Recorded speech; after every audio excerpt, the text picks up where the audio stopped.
Samajwadi party सांसद अवधेश प्रसाद ने की प्रेस वार्ता भारतीय जनता पार्टी पर लगाए सीधे आरोप। समाजवादी सांसद अवधेश प्रसाद ने प्रेस वार्ता कर भारतीय जनता पार्टी पर आरोप लगाते हुए कहा कि मिल्कीपुर सीट को लेकर भारतीय जनता पार्टी को पूरी तरह से डर बैठ गया है, क्योंकि जिस तरह से लोकसभा के चुनाव में फैजाबाद सीट से जनता का पूरा सहयोग व योगदान मिला और भारी बहुमत से जीत हासिल की और इस जीत का परचम पूरे देश में लहराया है।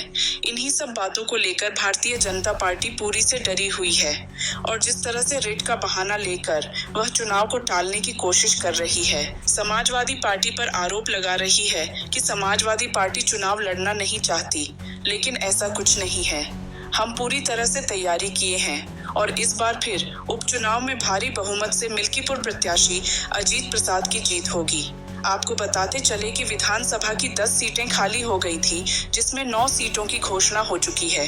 एक सीट पर, जो कि मिल्कीपुर संबंधित है, उसे पर इलेक्शन कमीशन ने रोक लगा दी थी, क्योंकि 2022 में भारतीय जनता पार्टी के पूर्व विधायक बाबा गोरखनाथ ने कोर्ट में मुकदमा दर्ज कराया था।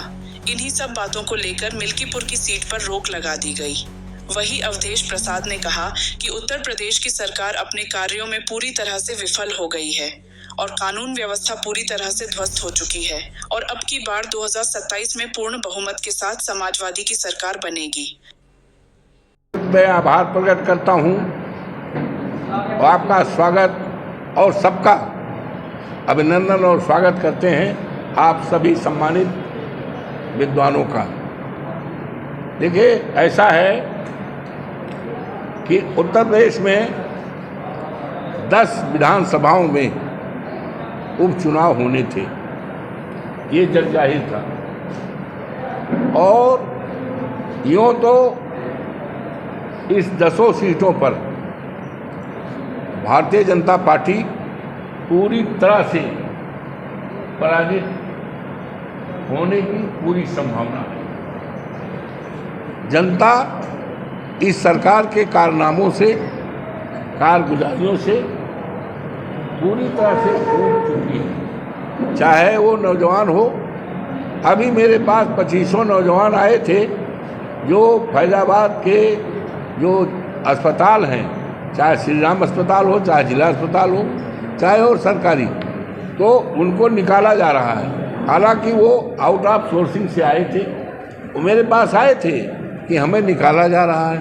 तो एक तरफ सरकार कहती है हम 2 करोड़ नौकरी देंगे प्रधानमंत्री जी, और एक तरफ निकाला जा रहा। तो आज नौजवान परेशान है। नौजवान हमारी दौलत है।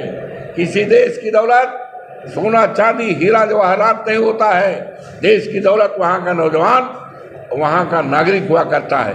आज परेशान है, किसान परेशान है, व्यापारी परेशान और समाज का हर वर्ग परेशान है और सरकार को हटाना चाहता है।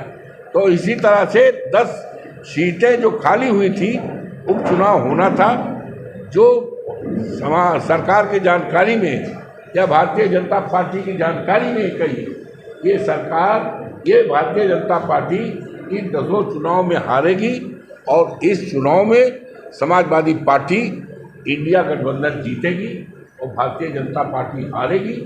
और हारी तो भी, जब का चुनाव हुआ, सारे देश दुनिया की निगाहें जिस सीट के लिए लगी थी, फैजाबाद के लिए, अयोध्या में है, और भारतीय जनता पार्टी पूरी तरह से मुतमईन थी कि हम जीतेंगे, क्योंकि हम राम को लाए, राम हमें लाएंगे, हमने मंदिर बनवाए। पूरी तरह से कॉन्फिडेंस था, मुतमईन था। लेकिन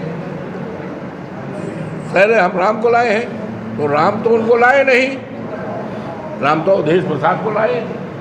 तो वो बहुत बड़ा धक्का भारतीय जनता पार्टी को लगा है और जिसकी चर्चा सारी दुनिया में है। तो एक धक्के से उबर नहीं पाई और उसको लगा कि मिल्कीपुर क्षेत्र भी उसी फैजाबाद की लोकसभा का सीट है, जहां से समाजवादी पार्टी ने, माननीय अखिलेश यादव जी ने सर्वसम्मत से अवधेश प्रसाद के बेटे अजीत प्रसाद को उम्मीदवार घोषित कर दिया है और अजीत प्रसाद की जीत पूरी तरह से सुनिश्चित हो गई है। और इस सीट की चर्चा भारतीय जनता पार्टी ने इंडिया स्तर पर बना दिया। जब उसको पता हो गया कि ये अजीत प्रसाद जीतेंगे तो एक मुसीबत से तो अभी हम उबर नहीं पाए हैं। अयोध्या जनपद की फैजाबाद सीट हार करके, जिसमें देश दुनिया में चर्चा है, और दूसरी सीट जीत जाएंगे अजीत प्रसाद तो हमारी और फजीहत हो जाएगी। तो इसी से बचने के लिए इन्होंने चुनाव को टाला है। जब हमारी देवतुल्य जनता ने, मतदाता ने हमको सांसद बना दिया, 12 जून 24 को हमने माननीय अध्यक्ष विधानसभा आदरणीय सतीश महाना जी को पत्र लिखकर इस्तीफा दिया। उसी दिन हमारे राष्ट्रीय अध्यक्ष आदरणीय अखिलेश यादव जी ने भी अपने करहाल सीट से इस्तीफा दिया। दोनों इस्तीफे 13 जून को स्वीकार हो गए। नोटिफिकेशन हो गया कि दोनों सीटें वैकेंट हो गई, जिसकी सूचना चुनाव आयोग उत्तर प्रदेश को, जिसकी सूचना सरकार को और जिसकी सूचना सभी सम्मानित अधिकारियों को दी गई। अब मीनवाइल ये चुनाव जब डिक्लेयर हो गया और 9 सीटों का ऐलान हुआ है, तो उन्होंने चुनाव को टालने का रचना रचित, और जिसका कारण है कि जब हमने 12 तारीख को एप्लीकेशन दिया, इस्तीफा दिया, और मेरा इस्तीफा 13 जून को श्री सतीश महाना जी माननीय अध्यक्ष विधानसभा ने साहस स्वीकार कर दिया, सीट वैकेंट कर दी गई, नोटिफिकेशन हो गया, जिसकी सूचना सब जगह हो गई। तो जिसने भी रिट का दिया था वो भारतीय जनता पार्टी का था। उसकी ड्यूटी थी, में रूल्स रेगुलेशन चलता है, और लेकिन एप्लीकेशन जो दिया है उसमें रूल का फॉलो नहीं किया गया। जो इस्टेब्लिश्ड रूल है, प्रोसीजर है, वो एडॉप्ट नहीं किया गया और ऐसे दरख्वास्त दे दी गई।